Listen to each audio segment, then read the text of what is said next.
समझेंगे तो ही जो पढ़ रहे हैं आप उसे आप अच्छे से दिमाग में फिट कर पाएंगे। आज का हम चैप्टर शुरू कर रहे हैं इलेक्ट्रॉनिकी यानी इलेक्ट्रॉनिक्स का ये चैप्टर है। चैप्टर में सबसे पहले हम बात करें पदार्थ की। देखिए, हम सब जानते हैं पदार्थ की तीन अवस्थाएं जो नॉर्मली हम देखते हैं वो हैं, उसके अलावा भी और अवस्थाएं हो सकती है, लेकिन तीन अवस्थाएं हम नॉर्मली जानते हैं।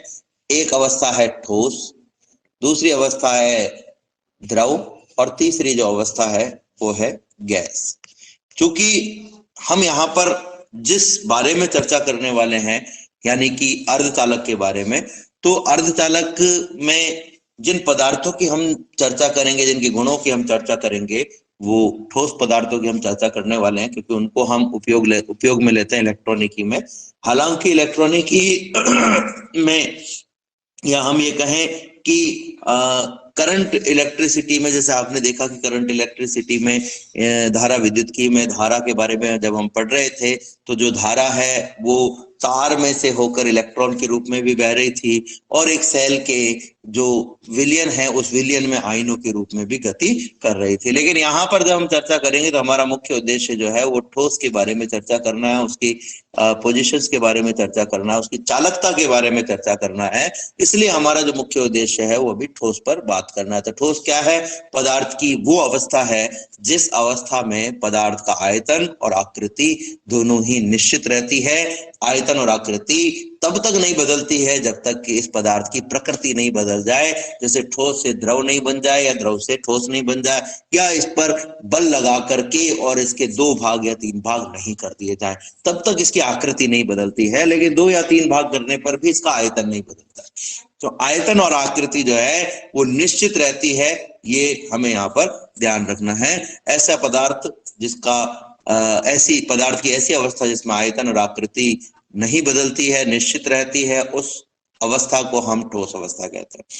अब ठोस जो अवस्था होती है, इस अवस्था में अगर हम बात करें तो ठोस एक ऐसा पदार्थ है जिस पदार्थ में जो अणु है या परमाणु है वो एक दूसरे से बहुत कम दूरी पर होते हैं, यानी एक दूसरे के अत्यंत निकट होते हैं और एक दूसरे से एक प्रबल बंध ये बना करके रखते हैं। प्रबल बंध जब ये बना करके रखते हैं तो उसका जो मुख्य कारण है वो मुख्य कारण इसलिए ये है कि किसी भी पदार्थ में जो अणु या परमाणु है उसकी बाह्यतम कक्षा के जो इलेक्ट्रॉन है वो निकटवर्ती परमाणु के नाभिक से आकर्षित होते हैं। इसी प्रकार से किसी दूसरे परमाणु के इलेक्ट्रॉन भी निकटवर्ती नाभिक से आकर्षण होते हैं और इस आकर्षण के कारण ये इतने एक दूसरे के पास आ जाते हैं कि एक दूसरे से एक प्रकार से जुड़ जाते हैं, आकर्षित हो जाते हैं, एक बंध बना लेते हैं, जिसे हम अंतरा आणविक आकर्षण बल से जुड़े हुए भी कह सकते हैं, या अंत आकर्षण अंत आणविक या अंत परमाणविक आकर्षण बल से जुड़ना भी कह सकते हैं। लेकिन हम ये भी एक बात देख रहे हैं कि किसी ठोस की हम बात कर रहे हैं, चाहे द्रव की हम बात कर रहे हैं, चाहे गैस की हम बात कर रहे हैं, अगर हम उसके मूल पर जाएं कि वो किस चीज से बनी हुई है, तो उसका जो मूल है वो है अणु। और अगर अणु से भी हम अंदर चले तो अणु जो है वो परमाणु से मिलकर के बनता है। यानी कि हमें सबसे पहले परमाणु के बारे में समझना पड़ेगा कि परमाणु क्या है।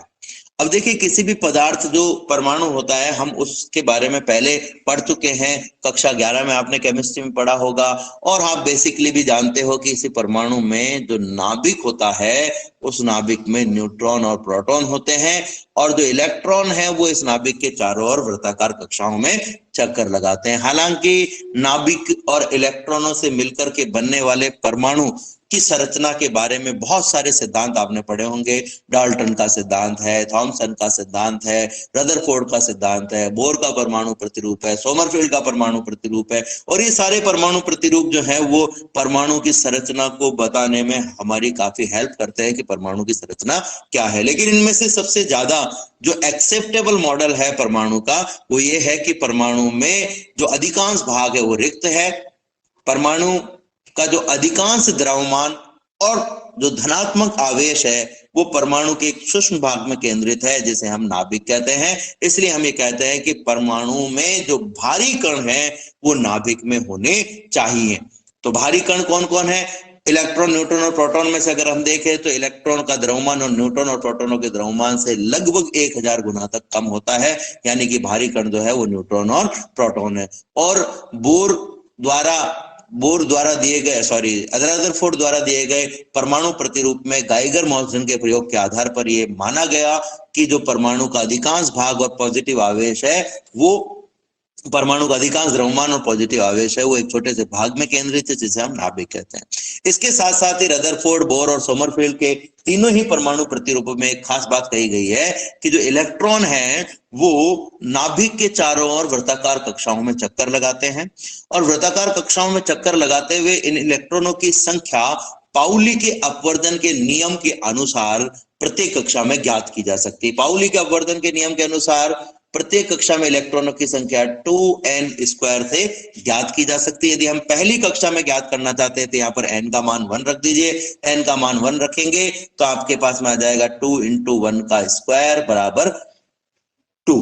अब देख सकते हैं 1 का स्क्वायर 1 ही होता है और 1 × 2 बराबर 2 आ जाएगा। तो पहली कक्षा में इलेक्ट्रॉनों की संख्या 2 है। अगर हम दूसरी कक्षा में इलेक्ट्रॉनों की संख्या निकालना चाहते हैं तो यहाँ पर n का जो मान हमने 1 रखा है इसके स्थान पर आप 2 रख दीजिए। 2 का स्क्वायर 4 होता है, 4 हो गया, इंटू ये 2 तो 2 × 4 बराबर 8 हमारे पास में आ जाएगा। तो ये हमें बताया गया है कि परमाणु की जो विभिन्न कक्षाएं हैं उन कक्षाओं में इलेक्ट्रॉनों की जो संख्या है वो फिक्स है। पहली कक्षा को K, दूसरी कक्षा को L, तीसरी कक्षा को M और चौथी कक्षा को N नाम दिया गया K, L, M, N, जहां पर K का मतलब N बराबर 1 यानी पहली कक्षा है और L का मतलब n बराबर 2 और m का मतलब n बराबर 3 और n का मतलब n बराबर 4 यानी पहली, दूसरी, तीसरी, चौथी कक्षाओं को ये नाम दिए गए हैं। तो एक खास बात हमें पता चल गई कि इलेक्ट्रॉन जो है वो नाभिक के चारों ओर वृत्ताकार कक्षाओं में चक्कर लगा रहे हैं और इनकी एक निश्चित संख्या है। उस संख्या से ज्यादा इलेक्ट्रॉन उस कक्षा में नहीं हो सकते, कम हो सकते हैं लेकिन ज्यादा नहीं हो सकते। और इस आधार पर किसी भी परमाणु का इलेक्ट्रॉनिक विन्यास दिया जाता है। बोर और सोमरफेल्ड के परमाणु प्रतिरूपों में यह भी कहा गया है कि जो इलेक्ट्रॉनों के चक्कर लगाने या नाभिक में भारी कणों के रहने की वजह से परमाणु की जो आकृति होती है वो परमाणु में जो इलेक्ट्रॉनों की कक्षा होती है वो पूर्णतः वृत्ताकार नहीं होती है।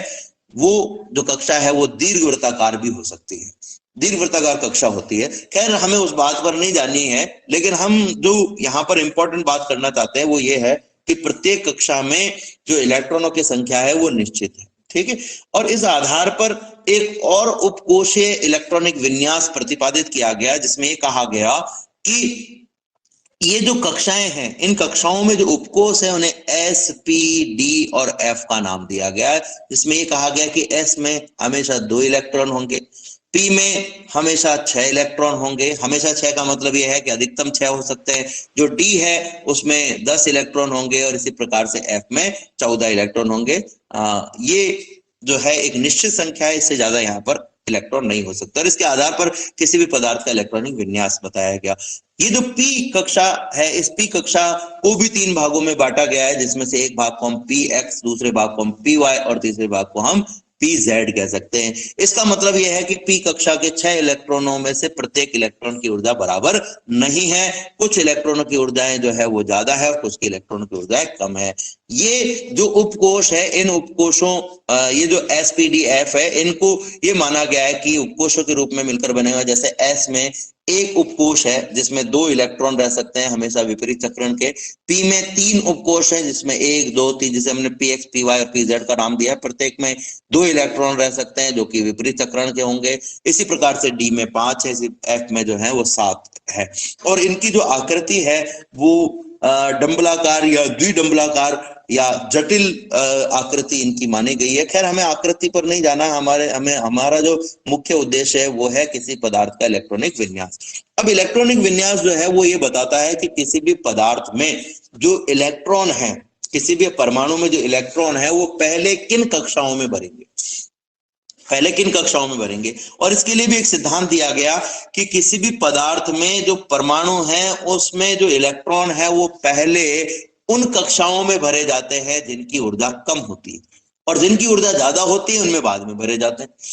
जिनकी ऊर्जा कम है उनमें पहले भरे जाएंगे और जिनकी ऊर्जा ज्यादा है उनमें बाद में भरे जाएंगे। और इस आधार पर प्रत्येक परमाणु का एक इलेक्ट्रॉनिक विन्यास दिया गया है। जैसे हम बात करें सोडियम की तो सोडियम में 11 इलेक्ट्रॉन होते हैं।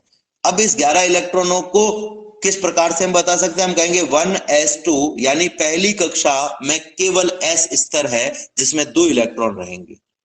2s2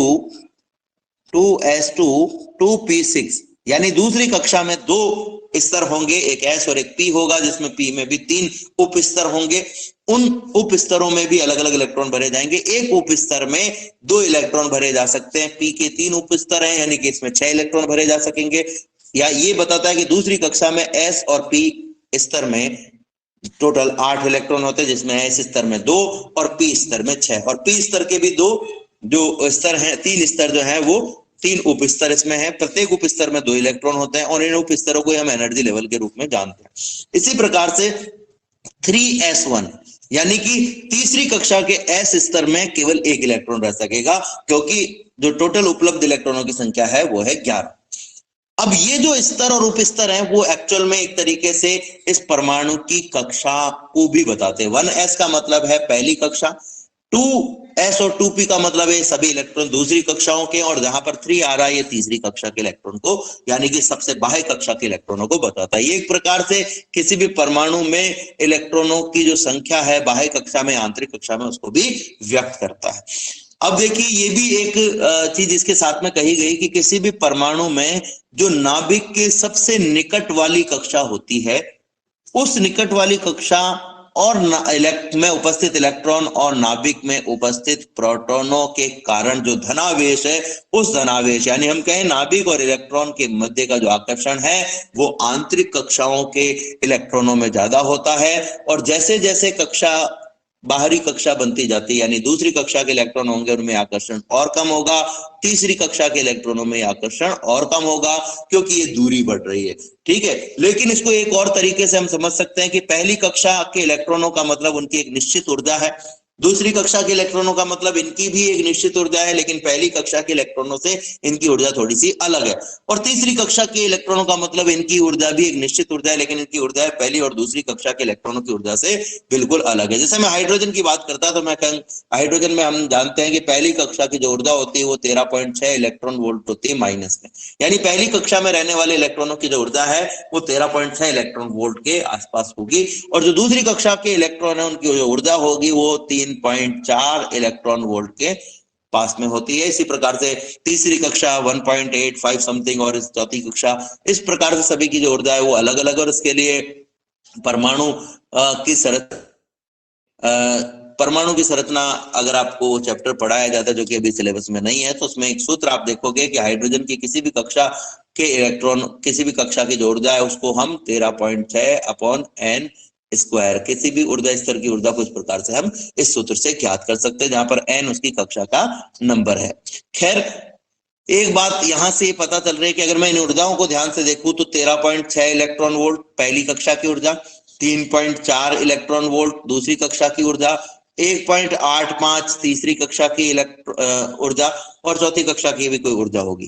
किसी भी इलेक्ट्रॉन को किसी कक्षा से बाहर निकालने के लिए, इंपॉर्टेंट बात मैं बोल रहा हूं, किसी भी इलेक्ट्रॉन को किसी कक्षा से बाहर निकालने के लिए एक निश्चित और न्यूनतम ऊर्जा की आवश्यकता होती है। उतनी ऊर्जा उसे हमें देनी होती है कम से कम, जिससे उसकी जो ऊर्जा है, उस इलेक्ट्रॉन की जो ऊर्जा है वो शून्य हो जाए। अब मान लीजिए कि पहली कक्षा में कोई इलेक्ट्रॉन है जिसकी ऊर्जा 13.6 इलेक्ट्रॉन वोल्ट है। अगर आपको इसकी ऊर्जा शून्य करनी है तो आपको इतनी ही ऊर्जा देनी पड़ेगी। माइनस का 13.6 है, प्लस का 13.6 इलेक्ट्रॉन वोल्ट ऊर्जा दे दीजिए, इलेक्ट्रॉन की ऊर्जा 0 हो जाएगी। अगर यही इलेक्ट्रॉन दूसरी कक्षा में होता मान लीजिए, तो हमें 3.4 इलेक्ट्रॉन वोल्ट ऊर्जा ही देनी पड़ती इसे परमाणु से बाहर निकालने के लिए। अगर ये तीसरी कक्षा में होता तो हमें 1.85 इलेक्ट्रॉन वोल्ट ऊर्जा देनी पड़ती। यानी कि जैसे जैसे हम बाहरी कक्षा की ओर बढ़ रहे हैं, इलेक्ट्रॉन को निकालने के लिए, इलेक्ट्रॉन को परमाणु से मुक्त कराने के लिए जो आवश्यक ऊर्जा की मात्रा है वो कम हो रही है। यानी हम ये कह सकते हैं कि इलेक्ट्रॉन को परमाणु से बाहर निकालना उन कक्षाओं में ज्यादा आसान होगा जो जिनकी ऊर्जा का जो मान है वो ऋणात्मक रूप से देखा जाए तो कम हो, और अगर हम इसका परिमाण देखें,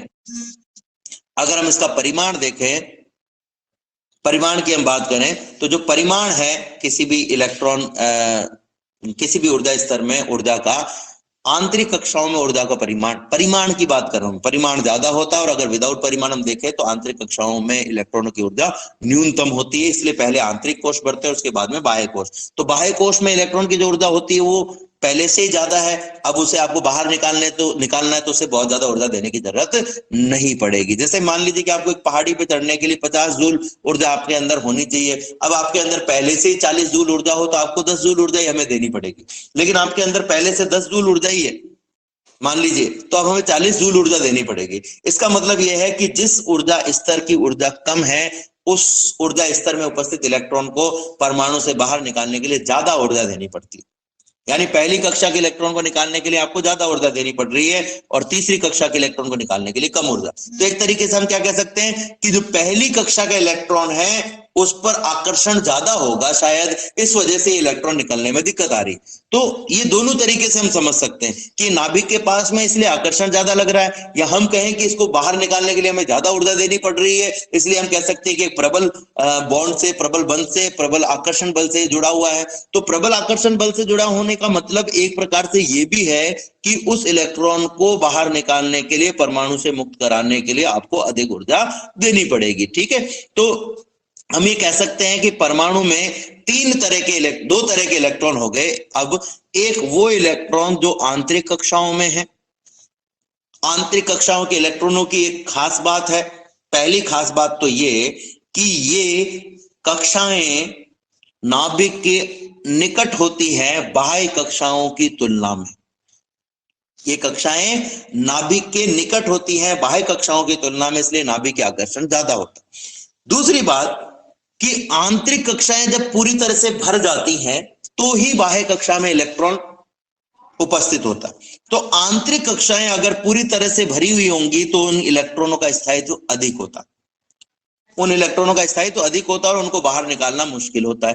लेकिन बाह्य कक्षाएं जो हैं, उन कक्षाओं में उपस्थित इलेक्ट्रॉनों की ऊर्जा जो होती है वो पहले से ही ज्यादा, इसलिए उन इलेक्ट्रॉनों को निकालना थोड़ा सा आसान है। तो हमारे पास दो तरह के इलेक्ट्रॉन हो गए, एक आंतरिक कक्षा का इलेक्ट्रॉन और एक बाह्य कक्षा का इलेक्ट्रॉन। आंतरिक कक्षा के इलेक्ट्रॉन परमाणु के नाभिक से प्रबल आकर्षण बल से जुड़े हुए होते हैं। इन्हें परमाणु से मुक्त कराने के लिए अत्यधिक ऊर्जा की आवश्यकता होती है और इस वजह से इन इलेक्ट्रॉनों को हम कहते हैं बद्ध इलेक्ट्रॉन। अब अगर हम बाह्य कक्षा पर जाएं तो बाह्य कक्षा में भी दो तरह के इलेक्ट्रॉन होते हैं, और ये जरूरी नहीं है कि बाह्य कक्षा में ये दोनों तरह के इलेक्ट्रॉन विद्यमान हो। ये जरूरी नहीं है दोनों तरह के इलेक्ट्रॉन हो। बाह्य कक्षा में दोनों तरह के इलेक्ट्रॉन भी हो सकते हैं और इनमें से कोई एक तरह का इलेक्ट्रॉन भी हो सकता है। जैसे उदाहरण में लूं सोडियम, तो सोडियम की बाह्य कक्षा में एक ही इलेक्ट्रॉन है। तो जिन दो तरह के इलेक्ट्रॉनों की चर्चा हम करने वाले हैं, अब उनमें से एक ही हो सकता है। अब दो तरह के इलेक्ट्रॉन कौन से? मान लीजिए किसी पदार्थ की जो बाह्य कक्षा है वो 3s2 3p3 है, मान लो, ठीक है। तो इसका मतलब क्या हुआ? s उप स्तर में दो इलेक्ट्रॉन है, दोनों विपरीत चक्रण के हैं, और p जो उप स्तर है इसमें 3 इलेक्ट्रॉन है।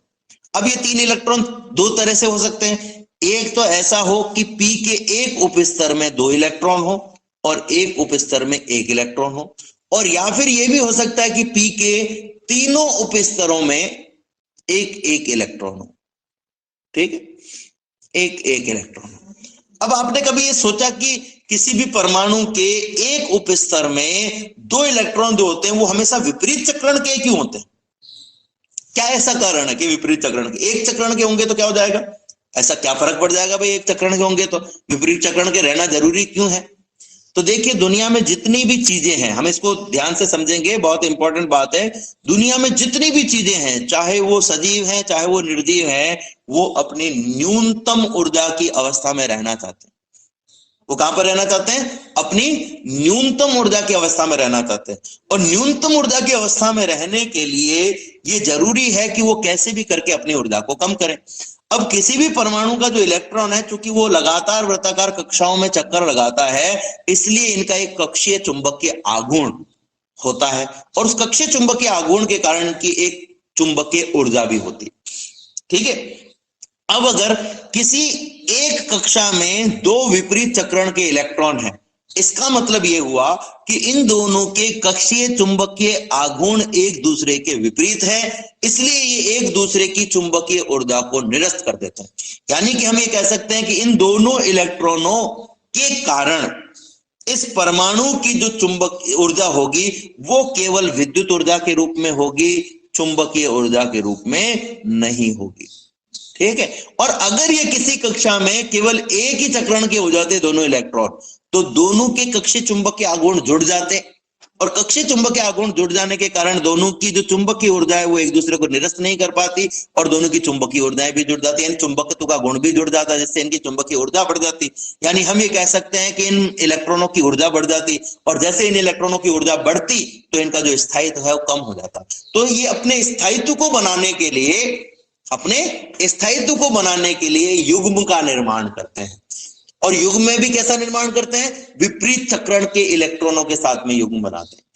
विपरीत चक्रण के इलेक्ट्रॉनों के साथ में युग्म बनाते हैं, एक चक्रण के इलेक्ट्रॉनों के साथ में युग्म नहीं बनाते। अब आपने एक बात कभी सोची, ये भी एक बात हमने देखी होगी कि जब हम ये बताते हैं कि हमारे पास में 3 उपकोष है और इसमें 3 इलेक्ट्रॉन है, तो आपने ये देखा होगा कि केमिस्ट्री में कुछ इस प्रकार से बनाया जाता है, तीनों इलेक्ट्रॉनों का चक्रण एक ही दिशा में बताया जाता है। ऐसा कभी सोचा आपने कि तीनों इलेक्ट्रॉनों का चक्रण एक दूसरे के विपरीत क्यों नहीं बनाया गया? एक का चक्रण इधर, एक का चक्रण इधर बना दिया, एक का चक्रण इधर बना दिया, क्यों? क्योंकि जब ये तीनों उपकोषों में यानी कि आपस में कोई बंध नहीं बना रहे हैं, आपस में किसी प्रकार से नहीं जुड़े हुए हैं, तीनों उपकोषों में अलग अलग है, तीनों की ऊर्जा अलग अलग है, तो एक के चुंबकत्व के कारण दूसरा भी ठीक उसी दिशा में चुंबकित हो जाता, और इससे चुंबकीय क्षेत्र में वृद्धि होती है, और चुंबकीय क्षेत्र में वृद्धि होने के कारण अन्य जो ऐसे इलेक्ट्रॉन है जो बंध का निर्माण नहीं कर रहे हैं, युग्म का निर्माण नहीं कर रहे हैं, स्थायी नहीं है, अस्थायी है, वे सभी एक ही दिशा में चुंबकित हो जाते हैं। और एक ही दिशा में चुंबकित हो जाने की वजह से इन सबके चक्रण हम एक ही दिशा में बताते हैं। ये इसका रीजन है, ये इसका रीजन है कि हम एक ही बता रहे हैं। लेकिन एक खास बात हमने समझी कि किसी भी पदार्थ में 2 तरह के इलेक्ट्रॉन हमने देखे, एक आंतरिक कक्षा के इलेक्ट्रॉन, अब बाह्य कक्षा के इलेक्ट्रॉनों में भी हमारे पास में 2 तरह के इलेक्ट्रॉन हो गए।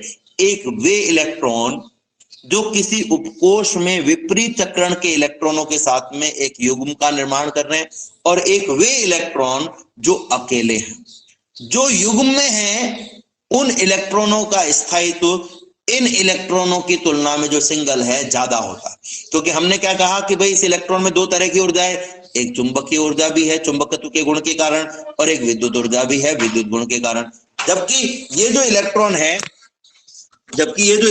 है जो युग्म का निर्माण कर रहे हैं, इलेक्ट्रॉनों बात करें तो ये 2 इलेक्ट्रॉनों में ऊर्जा है, चुंबकीय ऊर्जा एक दूसरे की, ये दोनों चुंबकीय ऊर्जा प्रॉब्लम हो है। अब हमारे हेलो आवाज नहीं है सर, आवाज क्लियर नहीं आ रही है, कट कट के आ रही है।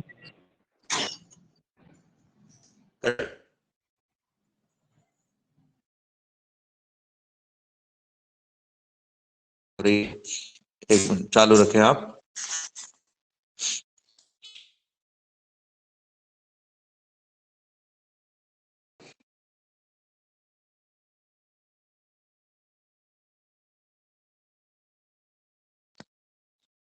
हेलो, हाँ सर, रिप्लाई करें।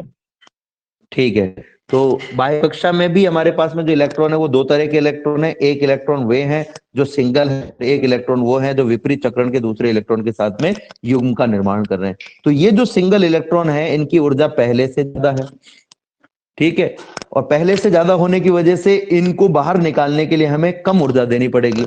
जबकि जो विपरीत चक्रण के इलेक्ट्रॉन हैं इनकी चुंबकीय ऊर्जा का मान कम होने के कारण इनमें केवल विद्युत ऊर्जा विद्यमान है, और इस वजह से इन इलेक्ट्रॉनों को बाहर निकालने के लिए हमें ज्यादा ऊर्जा देनी पड़ती है। तो बाह्य कक्षा में भी 2 तरह के इलेक्ट्रॉन हो गए, एक इलेक्ट्रॉन वो जिसे परमाणु से मुक्त कराना आसान है यानी कम ऊर्जा देनी पड़ती है, और दूसरे इलेक्ट्रॉन वो जिसे परमाणु से मुक्त कराने के लिए ज्यादा ऊर्जा देनी पड़ती है। तो वे इलेक्ट्रॉन जिन्हें परमाणु से मुक्त कराने के लिए हमें कम ऊर्जा देनी पड़ती है, या हम ये कहें कि परमाणु से मुक्त कराने के लिए आवश्यक ऊर्जा इसे बाह्य ताप द्वारा या अन्य किन्हीं नॉर्मल परिस्थितियों में भी प्राप्त हो जाती है। उन इलेक्ट्रॉनों को हम मुक्त इलेक्ट्रॉन या लगभग मुक्त इलेक्ट्रॉन कहते हैं, क्योंकि ये परमाणु की कक्षा से बाह्य स्रोत से प्राप्त ताप, परिवेश से प्राप्त ताप और अपनी प्रारंभिक ऊर्जा के योग के कारण परमाणु की कक्षा को छोड़ करके और परमाणु में मुक्त रूप से विचरण करते हैं। लेकिन इनकी ऊर्जा इतनी ज्यादा नहीं है कि ये परमाणु से मुक्त होने के बावजूद भी किसी भी पदार्थ से बाहर निकल सके। अब पदार्थ से बाहर क्यों नहीं निकल रहे हैं, इसका भी एक कारण है। जैसे ही कोई इलेक्ट्रॉन मुक्त अवस्था में किसी परमाणु से बाहर आता है तो एक इलेक्ट्रॉन की कमी के कारण वो परमाणु आयनित हो जाता है, और आयनन के कारण ये आयन इस इलेक्ट्रॉन पर एक आकर्षण बल लगाता है। इस वजह से ये परमाणु जो है वो जो आयन बन चुका है अभी इस इलेक्ट्रॉन को इस पदार्थ से बाहर जाने से रोक रहा है। परमाणु से बाहर तो आ गया इलेक्ट्रॉन, लेकिन पदार्थ से बाहर जाने से इसे रोक रहा है। इसलिए इलेक्ट्रॉन जो है वो लगभग मुक्त अवस्था में हम कहते हैं कि ये वो इस पदार्थ में तो अभी बाहर नहीं निकला। जैसे मान लीजिए आपने कॉपर लिया और कॉपर का आपने 10 ग्राम पदार्थ ले लिया है, कॉपर का आपने 10 ले लिया है। इस 10 ग्राम पदार्थ में करोड़ परमाणु है, उन अरबों परमाणु में से किसी एक परमाणु से मान लीजिए कि मुक्त हो गया है बाह्य ताप से प्राप्त ऊर्जा की वजह से, ठीक है। इसने ली और ये बाहर निकल के आ गया। इसकी वजह से क्या हुआ कि जिस परमाणु से बाहर निकल के आया वो आयन बन गया है, और आयन बनने की वजह से अब ये आयन इस इलेक्ट्रॉन को क्या कर रहा है, आकर्षित कर रहा है। इसके साथ साथ दूसरे परमाणु के जो नाभिक हैं वो भी इस इलेक्ट्रॉन को आकर्षित करते हैं। तो ये इलेक्ट्रॉन परमाणु से तो बाहर आ गया, लेकिन पदार्थ से बाहर अभी नहीं गया है। ये पदार्थ से बाहर कब जाएगा, जब इस पर बहुत ज्यादा ऊर्जा इस का जो आकर्षण है या अन्य परमाणु के नाभिकों का, तो ये ऊर्जा कब मिलती है, जब हम किसी भी पदार्थ को विद्युत स्रोत से जोड़ते हैं। तो विद्युत स्रोत से जोड़ने पर जो उस विद्युत क्षेत्र की वजह इस मुक्त इलेक्ट्रॉन पर एक बल कार्य करने लगता है, जिसे हम कहते हैं Q इंटू E, और इस बल के कारण इन इलेक्ट्रॉनों को एक ऊर्जा प्राप्त होती है, और ये इलेक्ट्रॉन इस पदार्थ को त्याग करके और आगे की ओर बढ़ जाते हैं। और इसी वजह से हमने देखा है कि मुक्त इलेक्ट्रॉन गति कर पाते हैं। तो अभी ये जो मुक्त इलेक्ट्रॉन है वो परमाणु से तो बाहर आ गए, लेकिन पदार्थ से बाहर अभी नहीं आए हैं। इसलिए हम इन्हें मुक्त इलेक्ट्रॉन नहीं कह करके लगभग मुक्त इलेक्ट्रॉन कहते हैं। दूसरी बात है कि ये इलेक्ट्रॉन परमाणु से तो बाहर आ जाते हैं, लेकिन इनको एक से दूसरे स्थान पर गति करने के लिए अभी भी बहुत अधिक ऊर्जा की आवश्यकता होती है। इसलिए परमाणु के विभिन्न भागों में कंपन करते रहता है। दूसरे प्रकार के इलेक्ट्रॉन कौन से इलेक्ट्रॉन है, वे इलेक्ट्रॉन है जो नाभिक से अभी भी प्रबल बंध से बंधे हुए हैं, जिसमें दो तरह के इलेक्ट्रॉन है, एक तो आंतरिक कक्षाओं के इलेक्ट्रॉन और दूसरे बाह्य कक्षा के वे इलेक्ट्रॉन जिनकी ऊर्जा पहले से इतनी कम थी या युग्म का निर्माण किया हुआ था, जिन्हें परमाणु से मुक्त कराने के लिए आवश्यक नहीं होती।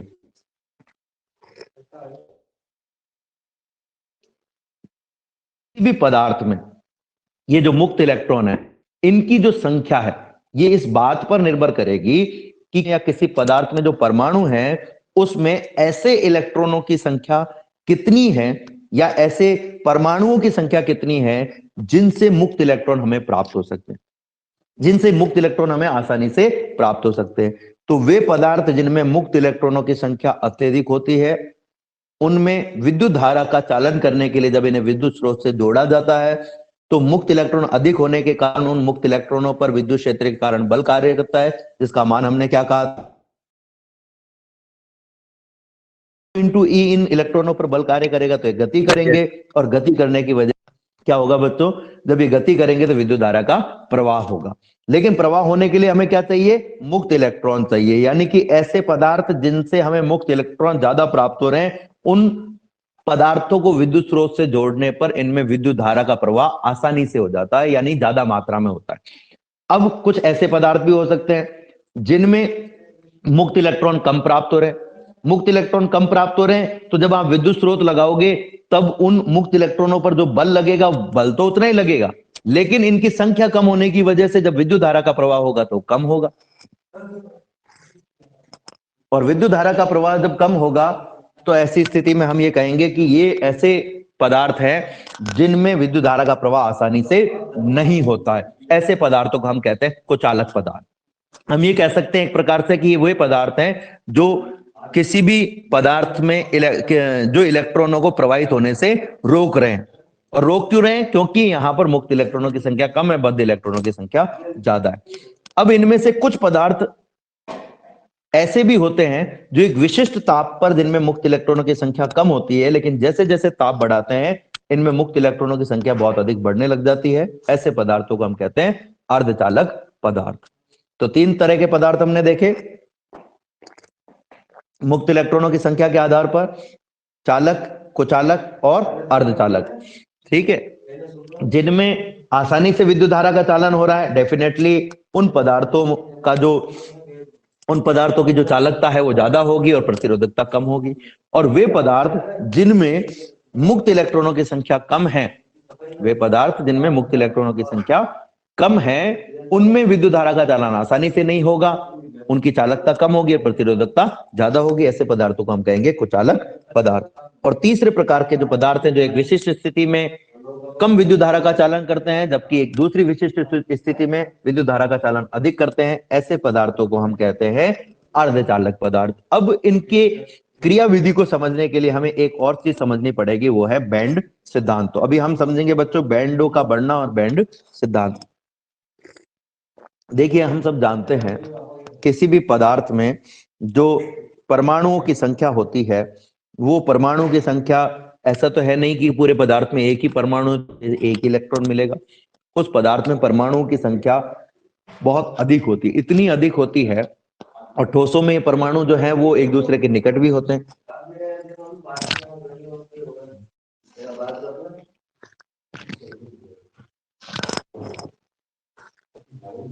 तो परमाणु की संख्या बहुत अधिक होने की वजह से और इनके अति निकट होने की वजह से इनके मध्य अन्योन्य क्रिया होती है। अब अन्योन्य क्रिया का अभिप्राय क्या है? देखो, नाम से पता चल रहा, अन्य की अन्य से क्रिया।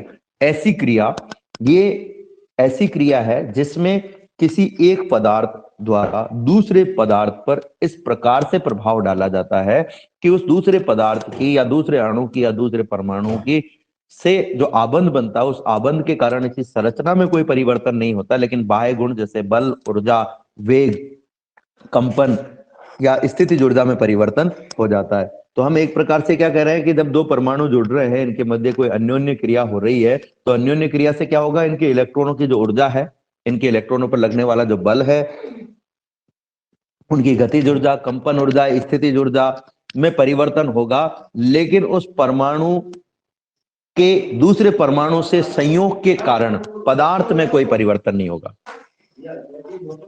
केमिस्ट्री में आपने देखा होगा, जब H+ आयन Cl- आयन से क्रिया करता है तो एक नया पदार्थ बनाता है HCl, जिसके गुण जो है वो H+ आयन और Cl- आयन दोनों से बिल्कुल अलग है। H+ आयन और Cl- आयन दोनों से बिल्कुल अलग बनना, उस समझने का प्रयास करेंगे कि बैंड कैसे बनते हैं। देखिए, हमने कहा कि किसी भी पदार्थ में बहुत सारे इलेक्ट्रॉन है, आंतरिक कक्षा के इलेक्ट्रॉन और बाह्य कक्षा के इलेक्ट्रॉन। प्रत्येक कक्षा के इलेक्ट्रॉनों की जो ऊर्जा है वो एक निश्चित ऊर्जा है, और उस निश्चित ऊर्जा को हम कहते हैं ऊर्जा स्तर के रूप में। ये जो कक्षा है इनको हम ऊर्जा स्तर के रूप में भी जानते हैं। अब जैसे हम कहें कि 1s जो है ये एक कक्षा है और इस कक्षा का एक ऊर्जा स्तर कौन है? s। इसी प्रकार से कक्षा नंबर 2 जिसे हम कहते हैं 2, कक्षा नंबर 2 यानी 2, इसमें 2 ऊर्जा स्तर हैं। एक ऊर्जा स्तर जो है वो, ये 1s के लिए मैं कह रहा हूं, एक ऊर्जा स्तर जो है वो s का है और एक ऊर्जा स्तर जो है वो p का है। और ये जो ऊर्जा स्तर हैं, इन ऊर्जा स्तरों में से भी s का एक ऊर्जा स्तर ही अपने आप में उप ऊर्जा स्तर है।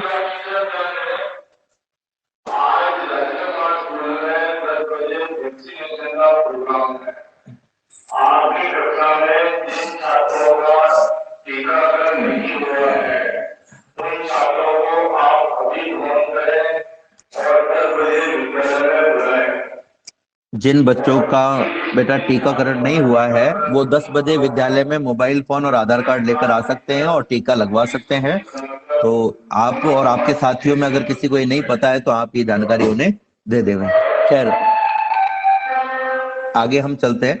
तो जो 2s ऊर्जा स्तर है उसमें एक ही उप ऊर्जा स्तर है जो खुद 2s ही है, लेकिन जो 2p ऊर्जा स्तर है उसके 3 उप ऊर्जा स्तर हैं, एक ऊर्जा स्तर, दूसरा ऊर्जा स्तर और तीसरा ऊर्जा स्तर। इनमें से एक को हम px कहते हैं, दूसरे को py और तीसरे को pz।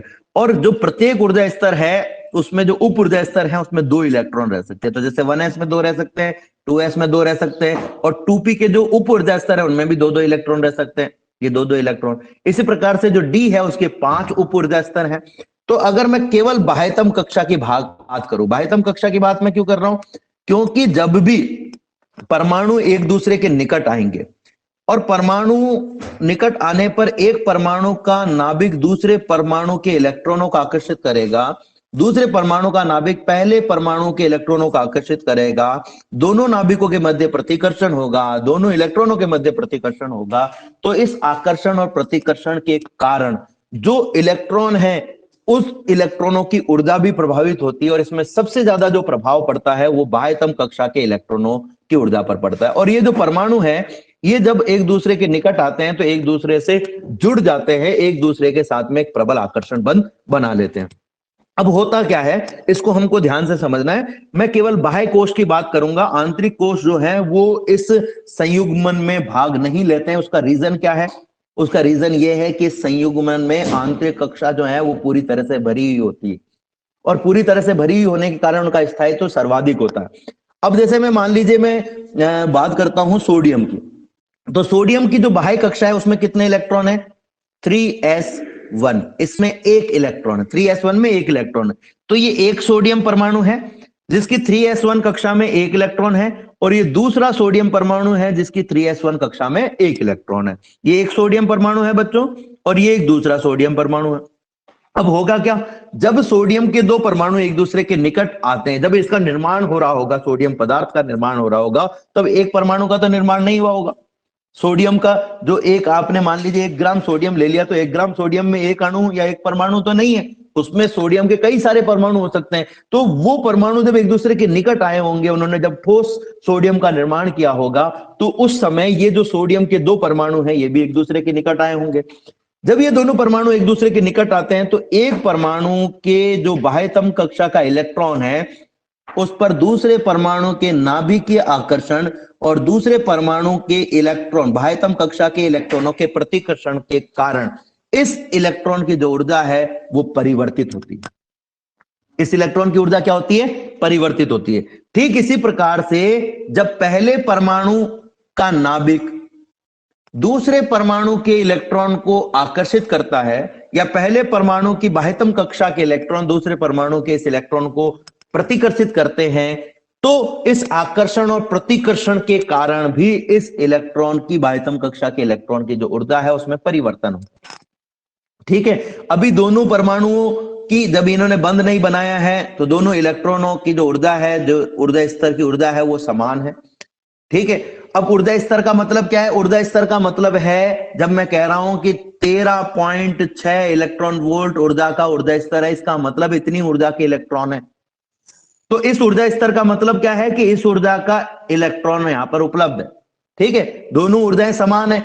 जब ये अन्योन्य क्रिया करेंगे तो अन्योन्य क्रिया में क्या होगा कि अन्योन्य क्रिया में भाग लेने वाले इलेक्ट्रॉन जब एक दूसरे से बंध बनाते हैं तो बंध बनाने में इन इलेक्ट्रॉनों में ऊर्जाओं का आदान प्रदान होता है। ये एक दूसरे से प्रगाढ़ बंध बनाते हैं और इन दोनों में ऊर्जाओं का आदान प्रदान होता है। और जब ये एक पदार्थ बन जाता है, अभी देखो ये 2 पदार्थ हैं, एक सोडियम का परमाणु और एक दूसरा सोडियम का परमाणु। अब जब ये दोनों जुड़ेंगे तो ये एक पदार्थ बना लेंगे, और जब ये एक पदार्थ बनाएंगे तो उसे व्यक्त करने के लिए हमें भी एक ही बनाना पड़ेगा, ये एक ही सीध में बनाने पड़ेंगे। अभी हमने 2 अलग अलग ऊर्जा स्तर बनाए। अब क्या होगा कि अगर मैं ये कहूं कि ये एक ऊर्जा स्तर है, ठीक है, और ये दूसरा परमाणु है उसका ऊर्जा स्तर भी यहीं पर है, इसका मतलब क्या हुआ कि अन्योन्य क्रिया में के करने के बाद भी एक परमाणु का ऊर्जा स्तर यहां पर है और दूसरे का भी यहीं पर है। हम अगर ये कहें तो इसका मतलब क्या है कि अन्योन्य क्रिया करने के बाद में भी इन इलेक्ट्रॉनों की ऊर्जा में कोई परिवर्तन नहीं हुआ है। ऐसा तो केवल तभी हो सकता है जब ये क्रिया में भाग नहीं ले। अब चूंकि दोनों ने बंध बना लिया है, ध्यान से सुनिएगा मेरी बात को, दोनों ने बंध बना लिया है तो दोनों के जो कक्षीय चुंबकीय आघूर्ण है उनमें भी परिवर्तन होता है और दोनों के चक्रण चुंबकीय आघूर्ण में भी परिवर्तन होता है। और इस वजह से इन दोनों इलेक्ट्रॉनों में से एक इलेक्ट्रॉन की ऊर्जा बढ़ जाती है और दूसरे इलेक्ट्रॉन की ऊर्जा घट जाती है। अब आप सोच रहे होंगे भाई कि एक की बढ़ी और दूसरे की घटी क्यों, दोनों की बढ़ी क्यों नहीं, दोनों इलेक्ट्रॉनों की जो ऊर्जा है वो घटी क्यों नहीं, दोनों इलेक्ट्रॉनों की ऊर्जा घटी क्यों नहीं, दोनों इलेक्ट्रॉनों की ऊर्जा बढ़ी क्यों नहीं? तो इसका कारण हम समझेंगे। मान लीजिए कि आपके पास में एक इलेक्ट्रॉन जो था उसकी ऊर्जा थी 3 इलेक्ट्रॉन वोल्ट, मान लो, मानने में कुछ नहीं जा रहा, या -3 इलेक्ट्रॉन वोल्ट हमने मान लिया, और दूसरे की भी 3 इलेक्ट्रॉन वोल्ट हो गई, ठीक है।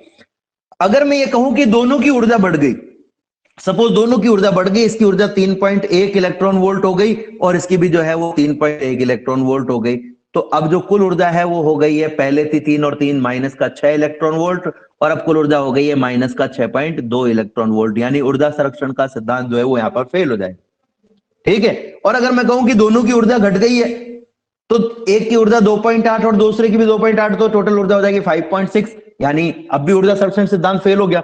तो हम क्या कहेंगे कि भाई एक ने अपनी ऊर्जा दूसरे को दे दी, यानी एक की ऊर्जा बढ़ गई और दूसरे की ऊर्जा घट गई। अब मान लीजिए कि एक की ऊर्जा जो है वो 3 से हो गई है 3.2,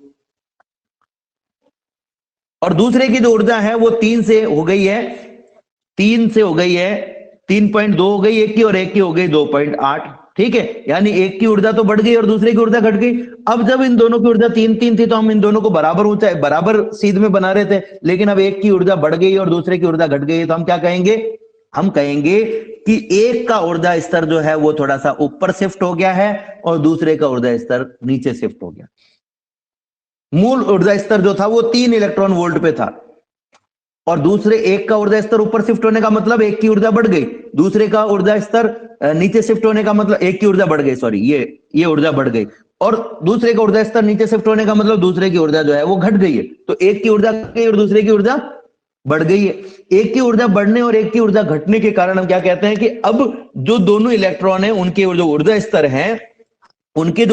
हैं वो जो मूल ऊर्जा स्तर था 3 इलेक्ट्रॉन वोल्ट का, उससे एक तो ऊपर शिफ्ट हो गया और एक नीचे शिफ्ट हो गया, ठीक है।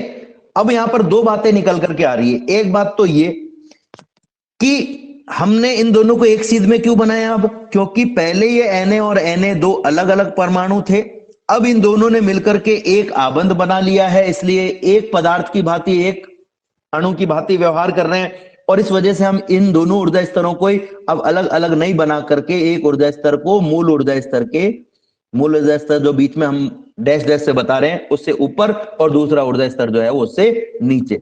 तो एक बात तो हमें ये पता चल गई कि इस अन्योन्य क्रिया में किसी इलेक्ट्रॉन की ऊर्जा बढ़ेगी और किसी की ऊर्जा जो है, दूसरे इलेक्ट्रॉन की जो ऊर्जा है वो घट जाएगी, उसकी वजह से एक का ऊर्जा स्तर ऊपर और एक का ऊर्जा स्तर नीचे शिफ्ट हो जाएगा। तो ऊपर और नीचे शिफ्ट होने का मतलब ये नहीं है कि कोई नया कमरा बन गया, कमरा नहीं बना, इसका मतलब ये है कि एक की ऊर्जा बढ़ी है और दूसरे की घटी है।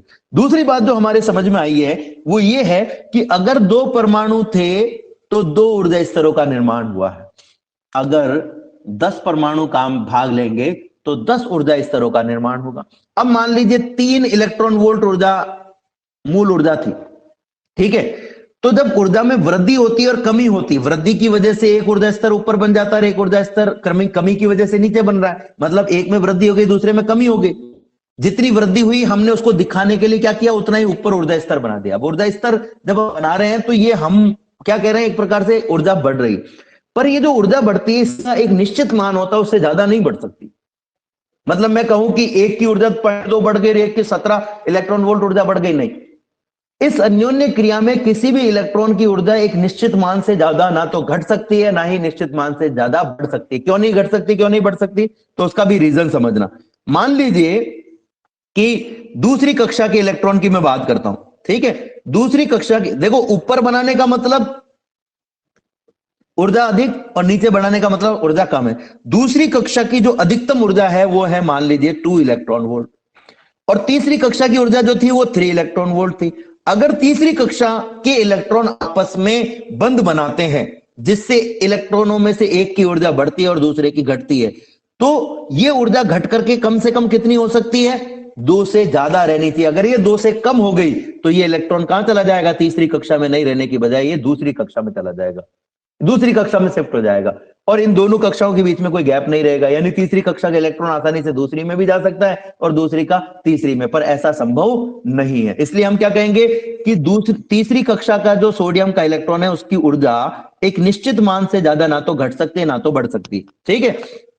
अब इसको देखो, नेगेटिव जब हम लिखते हैं तो थोड़ा सा समझने में दिक्कत होती है। जैसे 3 इलेक्ट्रॉन वोल्ट, माइनस का 3 इलेक्ट्रॉन वोल्ट हमने लिखा और माइनस का 3.2 इलेक्ट्रॉन वोल्ट, तो ये हो गया माइनस का 3.2 इलेक्ट्रॉन वोल्ट। ये माइनस में जो संख्या बड़ी होती है वो वास्तविक रूप से छोटी होती, ठीक है। और ये हो गया माइनस का 2.8 इलेक्ट्रॉन वोल्ट। लेकिन थोड़ा सा नेगेटिव में लिखने में क्या है कि समझने में दिक्कत रहती है, इसलिए मैं इसको पॉजिटिव मान के लिख रहा हूं थोड़ा सा, है ना। मान लीजिए समझने के लिए हम पॉजिटिव लिख रहे हैं, केवल समझने के लिए, एक्चुअल में पॉजिटिव नहीं होती। पॉजिटिव होगी तो इलेक्ट्रॉन रुकेगा ही नहीं, 0 होते ही इलेक्ट्रॉन बाहर भाग जाता है, तो फिर पॉजिटिव होते तो रुकने का सवाल ही नहीं है। तो मान लीजिए कि मैं पॉजिटिव है इलेक्ट्रॉन की ऊर्जा, ये 2.8 हो गई है, ये 3.2, और मान लीजिए कि अधिकतम जो कमी या वृद्धि है वो 0.2 या 0.2 की कमी हो सकती है, 0.2 की वृद्धि हो सकती है। यानी कि जब इन इलेक्ट्रॉनों ने क्रिया नहीं की तो इनकी ऊर्जा कितनी थी, 3 इलेक्ट्रॉन वोल्ट। कमी होकर के एक की हो गई 2.8 और दूसरे की हो गई 3.2। अब मान लीजिए 2 की जगह 4 इलेक्ट्रॉनों ने अभिक्रिया की है, तो कितने ऊर्जा स्तर बनेंगे बच्चों, 4 ने किए तो 4 बनेंगे, 4 ने किए तो 4 बनेंगे। इसका मतलब उन चारों इलेक्ट्रॉनों की ऊर्जा में चेंज होगा। अब पहले तो चारों इलेक्ट्रॉनों की ऊर्जा 3 इलेक्ट्रॉन वोल्ट थी, ठीक है। अब इन चारों इलेक्ट्रॉनों की ऊर्जा या तो चारों में से 2 की बढ़ेगी और 2 की कम होगी, या 3 की बढ़ेगी और 1 की कम होगी, या 3 की कम होगी और 1 की बढ़ेगी। तो जिनकी बढ़ेगी वो मूल ऊर्जा स्तर के ऊपर ऊर्जा स्तर बनाएंगे। ये 3.2 पे तो बना नहीं सकते क्योंकि इस ऊर्जा का तो एक ऊर्जा स्तर हो गया। यानी अब जो ऊर्जा स्तर बनेगा वो या तो इस 3.2 से कम ऊर्जा का बनेगा या इससे ज्यादा का बन सकता है। कम का बनेगा तो हम उसको नीचे बनाएंगे। अगर मान लो 3 इलेक्ट्रॉन वोल्ट से ऊपर 10 ऊर्जा स्तर होते तो ये 10 एक दूसरे के निकट होते, 20 होते तो ये और ज्यादा निकट होते, 25 होते तो और ज्यादा निकट होते। निकट होने का मतलब क्या है, जब मैं कह रहा हूं कि निकट है तो इसका मतलब क्या है, इसका मतलब यह है कि एक ऊर्जा स्तर और दूसरे ऊर्जा स्तर के मध्य की जो ऊर्जा है उसमें अंतर कम है। अभी एक को मैंने 3.1 का, एक को 3.2, इसका मतलब इन दोनों के मध्य की जो दूरी है वो 1 इलेक्ट्रॉन वोल्ट के बराबर है। अब अगर मान लो किसी इलेक्ट्रॉन की ऊर्जा 3.15 है तो उसका ऊर्जा स्तर मुझे इनके बीच में बनाना पड़ेगा। तो हम क्या कहेंगे, भाई ऊर्जा स्तरों के मध्य की दूरी कम हो गई। दूरी कम होने के मतलब क्या हुआ कि अब ये जो 3.15 इलेक्ट्रॉन वोल्ट वाला इलेक्ट्रॉन है, अगर हमें इसे ऊपरी ऊर्जा स्तर में पहुंचाना है तो आपको केवल 0.5 इलेक्ट्रॉन वोल्ट ऊर्जा देनी पड़ेगी। और इस 3.1 वाले को अगर ऊपर पहुंचाना है 0.05 इलेक्ट्रॉन वोल्ट, और 3.1 इलेक्ट्रॉन वोल्ट ऊर्जा वाले को पहुंचाना है तो आपको 0.1 इलेक्ट्रॉन वोल्ट ऊर्जा देनी पड़ेगी। इसको थोड़ा सा हम और सरल समझ लेते हैं।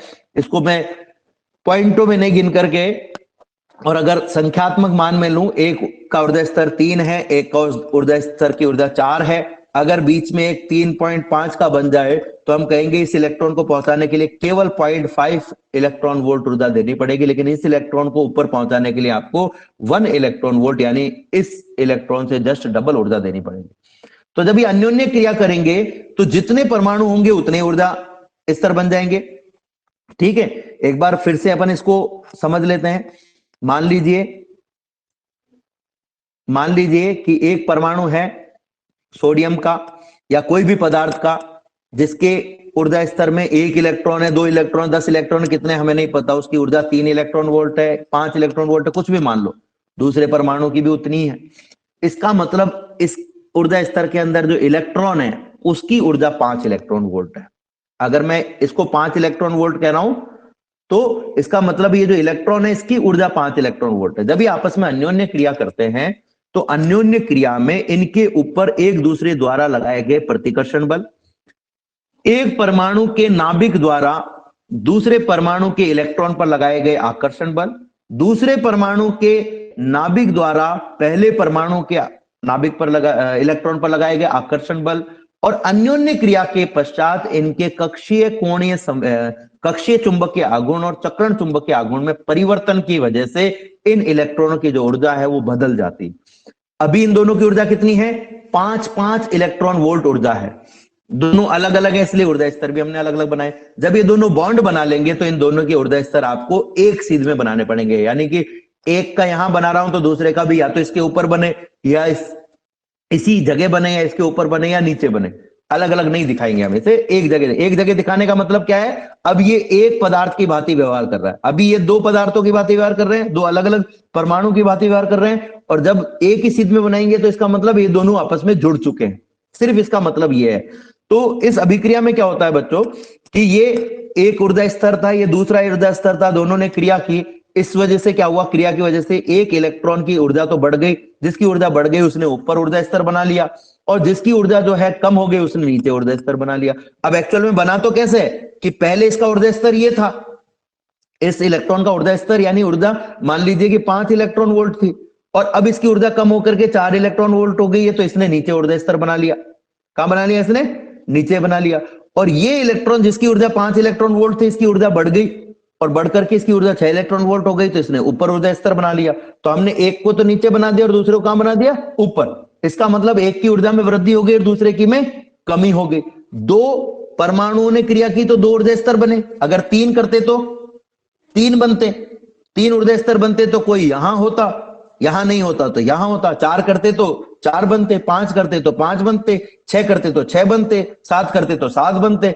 जितने ज्यादा ऊर्जा स्तर होंगे वो एक दूसरे के उतने ही ज्यादा निकट होंगे, उतने ही ज्यादा निकट होंगे। यानी हम ये कहेंगे कि अगर 10 परमाणु हैं और 10 ऊर्जा स्तर बन रहे हैं, ध्यान से सुनना, 2 परमाणु हैं, 2 ऊर्जा स्तर बने, एक की ऊर्जा 6 इलेक्ट्रॉन वोल्ट हो गई और दूसरे की ऊर्जा 4 इलेक्ट्रॉन वोल्ट हो गई। प्रारंभिक दोनों की ऊर्जा कितनी थी? 5-5 इलेक्ट्रॉन वोल्ट। ठीक है, इसको अपन एक तरीके से ऐसे लेते हैं कि मान लीजिए 2 लोग थे, उन्होंने व्यापार किया या उनकी दोस्ती हो गई, दोनों की जेब में 20-20 रुपए थे, लेकिन शर्त ये रखी गई कि जब ये व्यापार करेंगे या मिलेंगे तो दोनों के पास में 20-20 नहीं रहने चाहिए, एक के पास 20 से कम हो जाने चाहिए और दूसरे के पास 20 से ज्यादा हो जाने चाहिए। तो भाई कितने कम हो जाने चाहिए?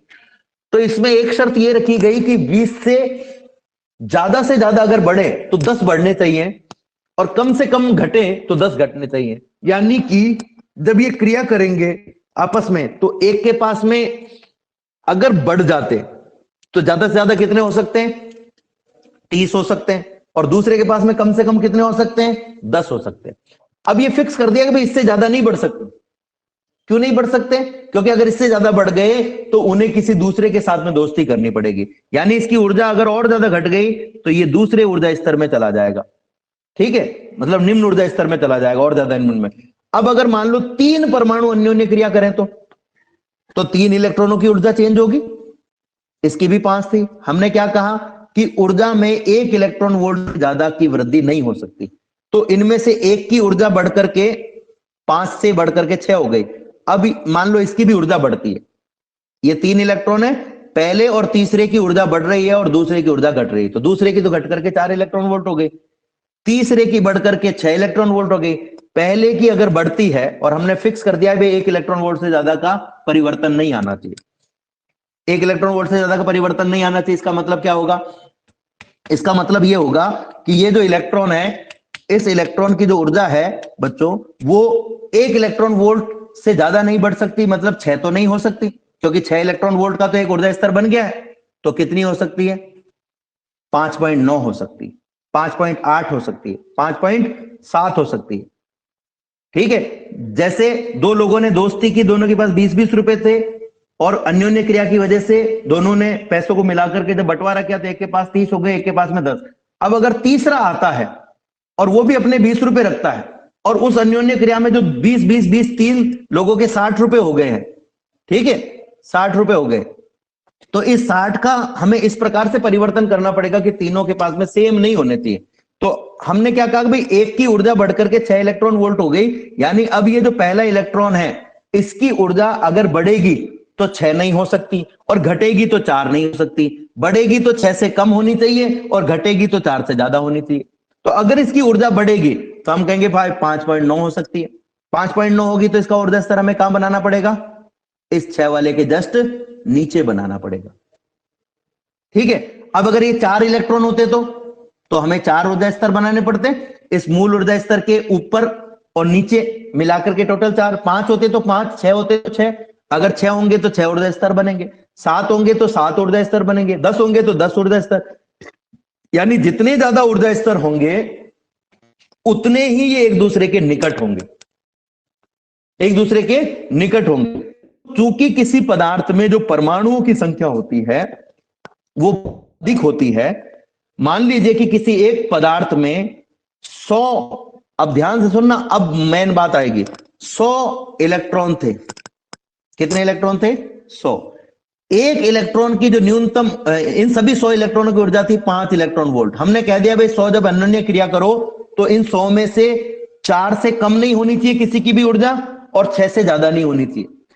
तो 4 और 6 के बीच में ही सबकी ऊर्जा होगी। यानी 100 ऊर्जा स्तर बनाऊंगा तो मैं 4 और 6 के बीच में ही बनेंगे सारे के सारे। यानी इन इलेक्ट्रॉनों की ऊर्जाओं में जो अंतर होना चाहिए वो क्या होना चाहिए? बहुत कम होना चाहिए। अगर ये 3 ही इलेक्ट्रॉन होते तो हम कह देते भाई एक की 6 हो गई, एक की 4 हो गई, एक की 4.5 हो गई, तो अंतर ज्यादा है। अगर 4 होते तो हमें क्या करना पड़ता? 6 और 4.5 के बीच में एक और ऊर्जा स्तर मानना पड़ता। 5 होते तो, 6 होते तो, 7 होते। एक और स्थिति लेते हैं हम, 2 व्यक्ति आए अलग अलग और हमने कहा कि भाई आप पास में खड़े हो जाओ, लेकिन आप दोनों के बीच की जो दूरी है वो 1 मीटर से ज्यादा नहीं होनी चाहिए। जिस जगह आप खड़े थे उससे एक जना तो 1 मीटर आगे जा सकता है और दूसरा 1 मीटर पीछे जा सकता है। अब कोई तीसरा आया तो हमने कहा कि भाई आप भी इनके साथ में मिल जाओ, लेकिन जो मुख्य बिंदु था, मेन बिंदु यानी बीच वाला बिंदु, उससे 1 किलोमीटर आगे मत जाना। ठीक है, 1 किलोमीटर आगे आपको नहीं जाना है। तो ये मुख्य बिंदु पर 2 व्यक्ति खड़े थे, एक इधर चला गया, एक इधर चला गया। अब तीसरा व्यक्ति भी यहीं खड़ा, अगर मैं उसको कहूं कि 1 किलोमीटर आगे मत जाना, तो वो इस जगह तो खड़ा नहीं हो सकता, क्योंकि यहां तो पहले से कोई व्यक्ति खड़ा हुआ है, तो उसे कहां खड़ा होना पड़ेगा? यहां खड़ा होना पड़ेगा। एक और व्यक्ति आएगा तो उसे इसके पास में, एक और व्यक्ति आएगा तो वो मान लो इधर जाना चाहता है तो इधर खड़ा होना। अगर 50 व्यक्ति होंगे तो हम कहेंगे कि वो इतने पास में होंगे कि इनके मध्य का अंतर कम होगा। तो जब बहुत सारे परमाणु मिलते हैं और उनके ऊर्जा स्तर अन्योन्य क्रिया करते हैं तो उन इलेक्ट्रॉनों की ऊर्जाओं में जो परिवर्तन होता है, उस परिवर्तन की वजह से हमें न्यूनतम ऊर्जा स्तर, न्यूनतम ऊर्जा जिसको हम उदाहरण के लिए 4 मान रहे हैं और अधिकतम जिसको हम उदाहरण के लिए 6 मान रहे हैं, के बीच में बहुत सारे ऊर्जा स्तर बन जाते हैं। और ये ऊर्जा स्तर एक दूसरे के इतने निकट होते हैं कि एक इलेक्ट्रॉन एक ऊर्जा स्तर से आसानी से दूसरे में जा सकता है। इसलिए हम ये कह सकते हैं कि मिलकर के एक समूह का निर्माण कर लेते हैं और उस समूह को ही हम कहते हैं बैंड। कल इसके बारे में और